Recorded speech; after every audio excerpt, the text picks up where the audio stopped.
Hello there, internet. So, this is a reaction video, and it is basically a part 2 for a collaboration that I did with a couple of other YouTubers. The links to their channels are going to be down below in the description. They are 8mm Mauser Man, Guns, Gear, and Guns with Gary Gunderson, and Great Northwest Weaponry. All fantastic channels. I recommend that you go check them out. But we recently did a collaboration talking about a bunch of different stuff. I recommend that you go watch that video if you haven't seen that, because this is a part 2 follow-up for that video right there. So this is a reaction video, basically us reacting to what the other people have chosen. It is military surplus only for the most part. Military surplus only, not including parts kits, but the rules were pretty loose.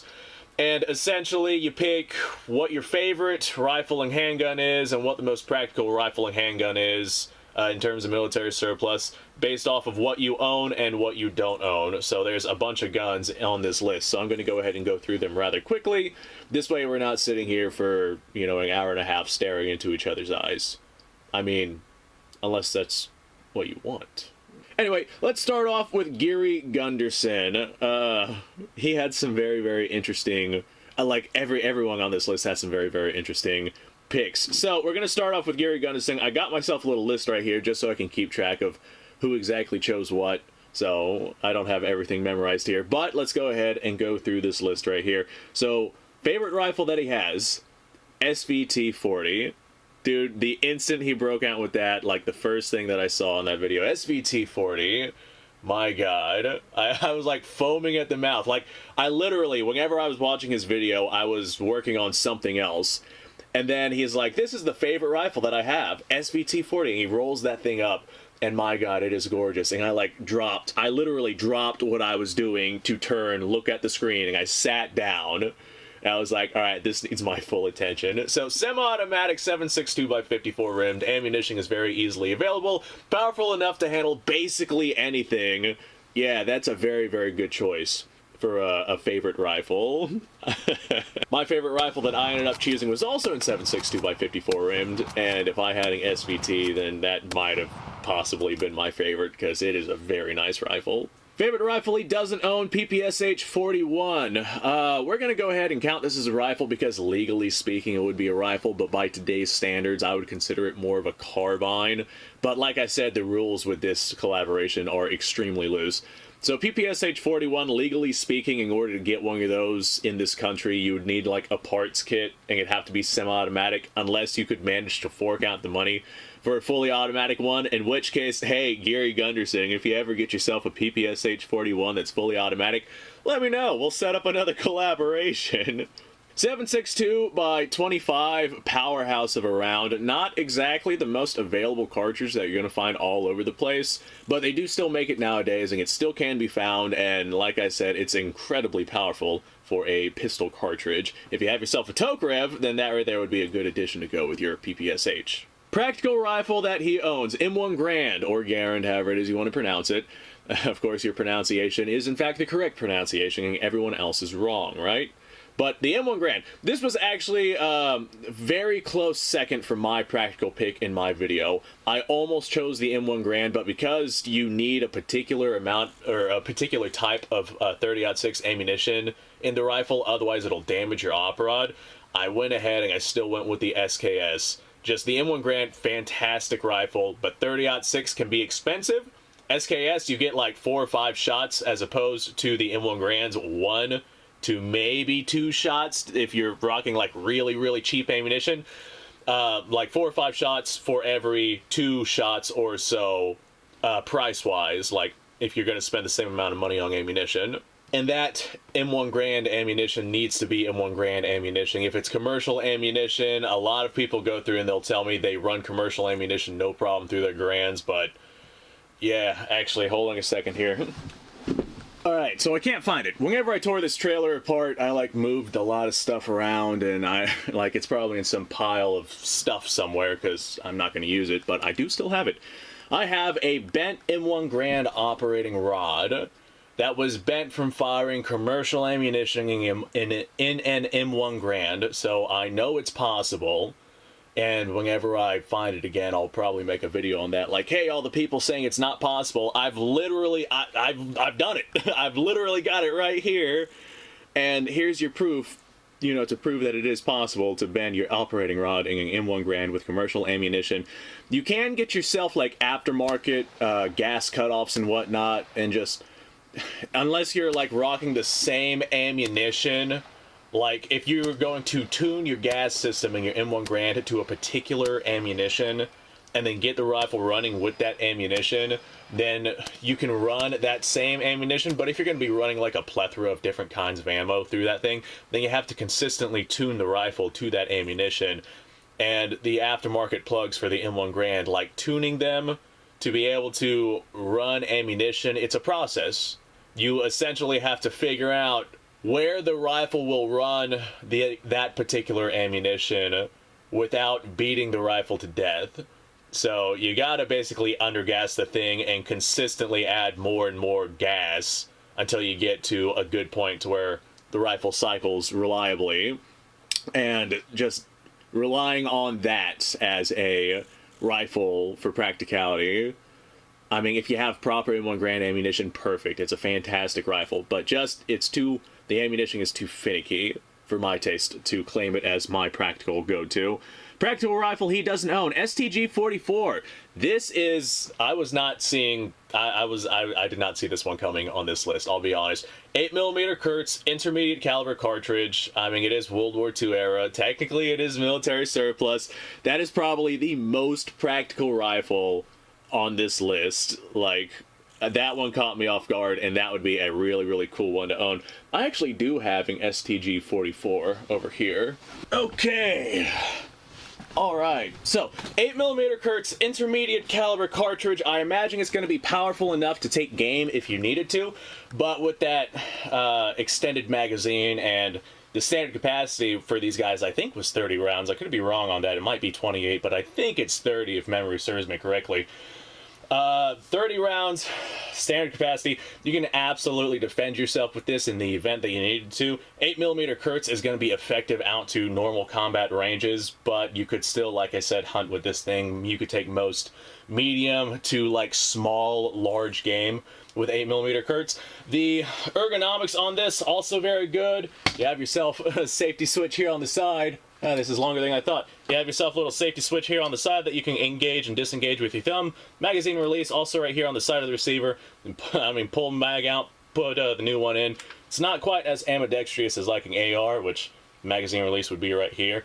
But, I mean, in terms of practicality purposes for what it is that we all picked, this right here is by far the most practical rifle. Alright, favorite pistol that he has. Browning High Power. You know what? That is a very nice pistol. I had that on my list as well. Not as my favorite, but man, I'll give you that. Browning High Power, really, really nice pistol, especially if you get yourself one that runs really, really well. Favorite he doesn't have, C96 Broom Handle Mauser. Exact same pick that I had. Man, those are beautiful, and I would love to have one, but they're so expensive, and if you want to find yourself a good one, like one that you're really looking for, the odds of you finding one, it takes time to find the one. Like, finding yourself a C96 Broom Handle Mauser is like finding yourself a wife. You want to find the right one. And you can have your girlfriends, like, you can have your 1911s and your Lugers and your P38s and your CZs and whatnot. But whenever you find your Broom Handle Mauser, you just know it. You're like, that's the one. That one right there. Alright, practical he owns. Still going with the Browning High Power, specifically Israeli Surplus. Okay, I don't know much about Israeli Surplus, but High Power, I know for a fact. That is going to be a very, very good practical handgun. Practical he doesn't own, CZ85. That is probably like one of the best military surplus pistols out there. Good capacity, good size, good caliber. Fantastic setup. CZ85, strong go-to. Alright, on to 8mm Mauser, man. Favorite fun gun that he has, M44 Mosin Nagant. Now, whenever I picked my favorites, I also went with the Mosin Nagant, but I left it vague, and I did that on purpose, because insert your favorite Mosin Nagant rifle here. I mean, I just love the Mosin series in general. 7.62x54 rimmed bolt action rifle, that's always a fun time. But the Mosin is just near and dear to my heart. His favorite that he does not own, a Hakim. Oh god. I mean, I feel like that would be his favorite until he actually owned one and used one, and whenever it breaks his thumb, he'll be like, yeah, maybe this isn't my favorite anymore. And I mean, there's tons of videos out there on how to properly load them, and what you do is you basically click them onto safe, and that stops the bolt from slamming forward onto your finger. Well, in the video I made about the Hakim that I had on the channel, lo and behold, the safety was not functional, so you had to be very careful whenever you were operating that system, because that bolt would in fact slam forward into your finger, and I showed that the safety on that thing was not operational. Practical that he owns, Ishapur 2A1. Hey, called it. In his video that he was talking about, he was like, hey, the blind sniper called me out on this, but at least he knows perfection. 7.62 NATO, fantastic rifle, 10-round bolt action, also military surplus. Excellent sights on that thing if you like leaf sights. I mean, it is a very, very good practical all-around rifle. Practical that he does not own, the M1 carbine. Yeah, that is definitely a good practical rifle. I would not... The M1 carbine was... I mean, I did consider it as my practical rifle, but it's just too weak for my taste. The 30 caliber carbine has roughly the same ballistic capability as like a 357 Magnum, like in terms of transfer of energy downrange. And the 7.62x39 and 30 caliber carbine are going to have roughly the same capabilities in distance. But the 7.62x39 just packs more of a punch than the 30 caliber carbine, and 30 caliber carbine nowadays is getting more expensive. 7.62x39, I mean, it's dirt cheap right now. Even during panic buying, it's dirt cheap because nobody really picks it up unless they know about 7.62x39. But 30 caliber carbine right now is like, hell, 80 cents to $1 a round for just the cheap ball ammunition. God forbid you get yourself anything high end. Alright, pistols. The fun one that he owns, CZ82. Again, we're talking about the CZ82. Fantastic little handgun. I already covered it, so I won't talk about it again. Fun gun that he does not own. High standard HDM. Essentially, that's a 22 long rifle suppressed. Very good little handgun. I would love to get my hands on one of those. It was used a lot for like covert operations and whatnot, but 22 long rifle suppressed. 22 long rifle already burns pretty dirty, and the suppressor, like... I mean, it's a really good system, but that system is integrally suppressed. I would absolutely prefer one that has a suppressor that you can remove and disassemble very easily. Alright, practical that he owns, CZ82, I could see that, like, if that's your favorite and the most practical that you own, then I could see why those, would interchange with one another. Practical that he doesn't own, 9mm VZ61, basically the Scorpion. So anyone out there who knows about the Scorpion, well, 9mm Makarov to be specific, but 9mm Makarov VZ61 Scorpion, I mean, I feel like that's kind of like really ingenious. Technically, it is a pistol. I'll give him that. Technically, it is a pistol, but I would count that more as like a PDW than an actual handgun. I'll give it to him. Fantastic gun. That would make a really, really good option for a practical handgun. Alright, Great Northwest Weaponry. Now we're moving on to this guy. Again, you can go ahead and watch all these guys' videos down in the description if you haven't seen the collaboration already. Favorite that he has, Gewehr 98. Fantastic rifle, 8mm Mauser, lots of power behind that bad boy. I mean, everything about the Model 98 system is absolutely fantastic. A lot of your rifles nowadays they share a lot of common characteristics with the Model 98, and they do that for a reason. Favorite that he doesn't have, Johnson Rifle 1941. Good luck getting your hands on one of those. Johnson Rifle, it's got a really unique magazine feeding system. It was used in World War II, and the people that used it like it very much. The magazine system is almost like a Krag rifle that curls around the rifle, and it's a very interesting, very unique system. And like I said, good luck getting your hands on one of those, because they are very difficult to find, and whenever you do find them, people wanting arm, leg, left testicle, and your firstborn child in that order. Good luck getting a firstborn child without a left testicle. Alright, the practical rifle that he owns, a 1917 30-06. He basically went the same exact route that I did. I chose the Spanish FR8, and I did that because 308 ammunition is available anywhere, and the FR8 can fire all 308 ammunition.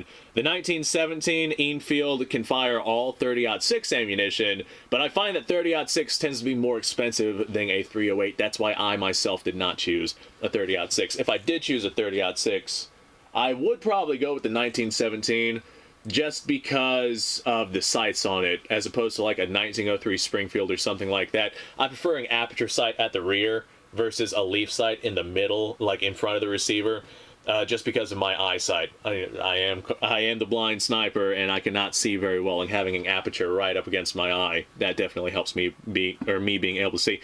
Practical rifle he does not own, the SVT-40. Gary Gunderson is just absolutely, like, he walked in with some BD, I tell you what. But Great Northwest Weaponry does not own an SVT-40, and yeah, fantastic practical rifle, 7.62x54 rims, semi-automatic, very powerful, very accurate. That would make a fantastic practical gun. Alright, pistols. This is the favorite that he owns, the P08 Luger.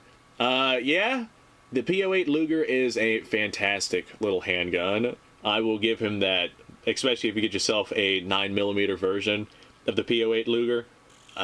Just, there's something about a Luger. Something about a Luger.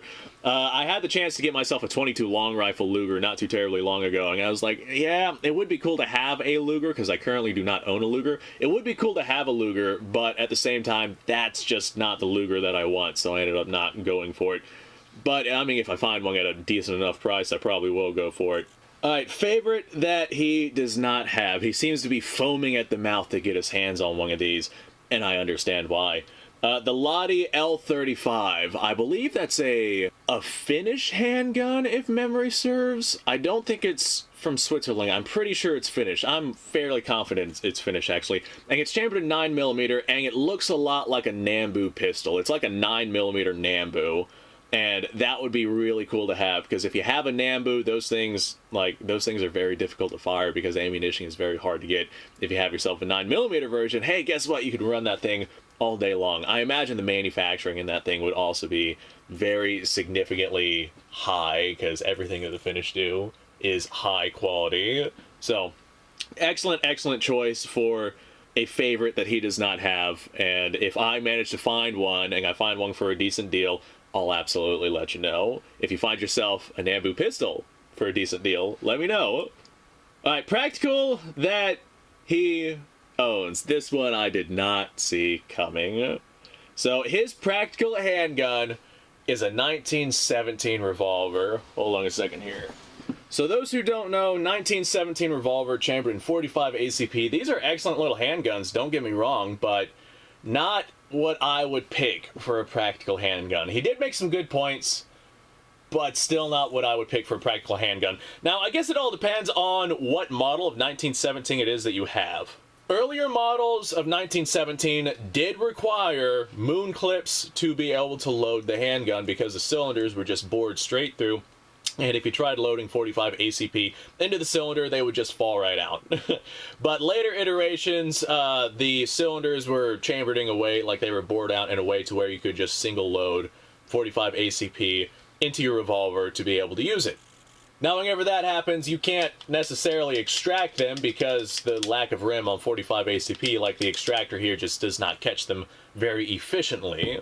But his rationale behind it was that he could carry a lot of moon clips with this 45 ACP ammunition and load this very quickly. Not quite as quickly as a semi-automatic, but quickly enough to be able to use in a practical purpose. I myself would still prefer semi-automatic, but his rationale was that he could get a lot more moon clips and have a lot more available, reloadable, quick reloading ammunition for a lot less money than what you would spend on magazines. And that makes sense. I mean, I made the same argument of having SKS with stripper clips for loaded ammunition, but still, this right here would not be my first pick, but I understand why he picked it. That's definitely an oddball option, and to be fair, I do like it.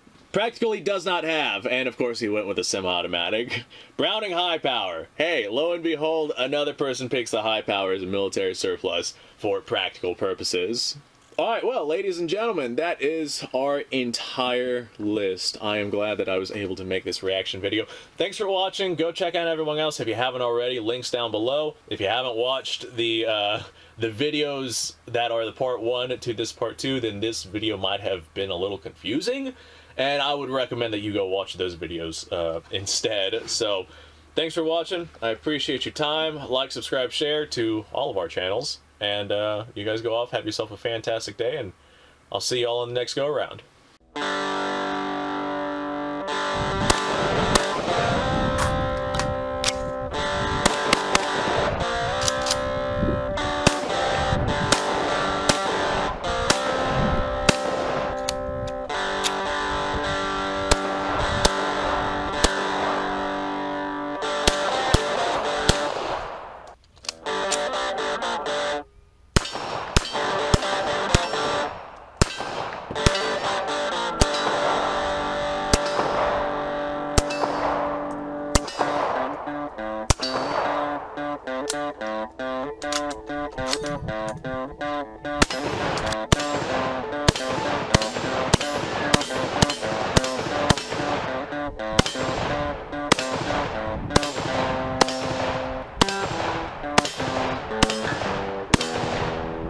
Been a little while since I've done this.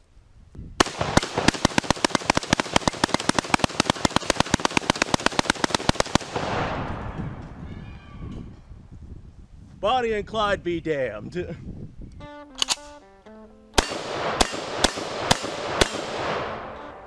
Poor man's Garen.